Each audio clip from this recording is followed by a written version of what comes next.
Hi friends, ഇന്ന് രാവിലത്തെ ഒരു യുദ്ധമൊക്കെ കഴിഞ്ഞിട്ട് കുട്ടികളെ സ്കൂളിൽ വിടാനായിട്ട് പോവുകയാണ് ഞാൻ. കാശിയും ചാരുവും ഒക്കെ റെഡിയായിട്ട് പോകുന്നുണ്ട്. എൻ്റെ മുഖം കണ്ടിട്ട് ആരും ചിരിക്കണ്ട. എന്തുകൊണ്ടാണ് ഇങ്ങനെ ദേഷ്യം പിടിച്ചിരിക്കുന്നത് നോക്കണ്ട. പിള്ളേരെ വഴക്ക് പറഞ്ഞിട്ട് വരുന്ന വരവാണ്, അതുകൊണ്ടാണ് ഇങ്ങനെ ഇരിക്കുന്നത്. എത്ര പറഞ്ഞാലും റെഡിയാക്കിയാലും രാവിലെ ഒന്നും എണീച്ച് റെഡിയാവത്തില്ല. അതുകൊണ്ടാണ് ഞാൻ ഇങ്ങനെ വഴക്ക് പറയേണ്ടി വരുന്നത്. എല്ലാ വീട്ടിലും ഇങ്ങനെ തന്നെ ആയിരിക്കുമല്ലോ മക്കൾ. അപ്പോൾ മക്കളെ സ്കൂളിൽ വിടാതിരിക്കാനുള്ള പഠിച്ച പണി 18 നോക്കുന്ന വേറൊരാൾ ഈ വീട്ടിലുണ്ട്. വേറെ ആരുമല്ല, നമ്മുടെ ഈ കൂട്ടിനകത്ത് കിടക്കുന്ന ലേക്കയാണ്. അവൾക്ക് പിള്ളേർ സ്കൂളിൽ പോകുന്നതേ ഇഷ്ടമല്ല. അപ്പോൾ ഞങ്ങൾ ഗേറ്റിന് വെളിയിൽ ഇറങ്ങിയ ശേഷമാണ് ഇവളെ തുറന്നു വിടുന്നത്. ഇല്ലെന്നുണ്ടെങ്കിൽ ഞങ്ങൾ ഓടി അങ്ങ് മുകളിലെത്തുന്നതിന് മുന്നേ ഇവളങ്ങ് റോഡിലെത്തും. ഇനി കുട്ടികളെ ബസ്സിൽ കയറ്റി വിട്ടിട്ട് ഞാൻ തിരിച്ച് വരുന്നവരെ ഇങ്ങനെ അങ്ങോട്ടും ഇങ്ങോട്ടും സമാധാനമില്ലാതെ ഓടിക്കൊണ്ടേയിരിക്കും.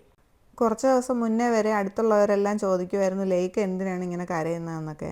അപ്പോൾ ഇപ്പോൾ എല്ലാവർക്കും അറിയാം, ഞങ്ങളെവിടെയെങ്കിലും പോകുമ്പോൾ മാത്രമാണ് അവളിങ്ങനെ നിലവിളി വിളിക്കുന്നതെന്ന് അറിയാം. ചേട്ടനുള്ള ദിവസമാണെങ്കിൽ കുട്ടികളെ വിടാൻ എനിക്ക് ഇത്രയും പ്രയാസം ഉണ്ടാവാറില്ല. എന്തെന്ന് വെച്ചാൽ ചേട്ടനും കുറച്ച് കുട്ടികളുടെ കാര്യമെല്ലാം നോക്കും, ആഹാരമെല്ലാം കൊടുക്കും, കുട്ടികളുടെ ഡ്രസ്സ് അയൺ ചെയ്ത് കൊടുക്കും, അങ്ങനെ അവരുടെ കാര്യങ്ങളെല്ലാം നോക്കാറുണ്ട്. ഇന്നത്തെ ബഹളം എല്ലാം കഴിഞ്ഞ് മുറ്റത്തേക്ക് ഇറങ്ങിയപ്പോഴാണ് ചേട്ടൻ വന്നത്. അപ്പോൾ എടുത്ത വീഡിയോ ആണിത്. കുട്ടികളെ വിട്ടിട്ട് ഞാൻ തിരിച്ച് വീട്ടിലേക്ക് വന്നപ്പോഴത്തേക്കും ലേക്കൊക്കെ ഒന്ന് സമാധാനമായി. അപ്പോൾ ഗേറ്റ് തുറന്ന് അവളെ വിടാത്തതിൻ്റെ ദേഷ്യം ചേട്ടനോടാണ് കാണിച്ചത്. ചേട്ടനും കിട്ടി 2 കടി. എന്നിട്ട് ഞാൻ വീട്ടിലേക്ക് കയറുമ്പോഴത്തേക്കും എൻ്റെ പുറകെ തന്നെ വരും. എന്നിട്ട് വിശ്രമമാണ് പിന്നെ. അതാണ് നിങ്ങളീ കാണുന്നത്. ഇനി കുട്ടികൾ വരുന്നവരെ ഇങ്ങനെ വിശ്രമമായിരിക്കും. ക്ഷീണിച്ചു പോയില്ലേ, ഒരുപാട് തവണ ഓടിയതല്ലേ. അപ്പോൾ ഇന്നത്തെ വിശേഷം ഇത്രയേ ഉള്ളൂ. ലേക്ക് ഇനി ചാർജിങ് മോഡാണ്.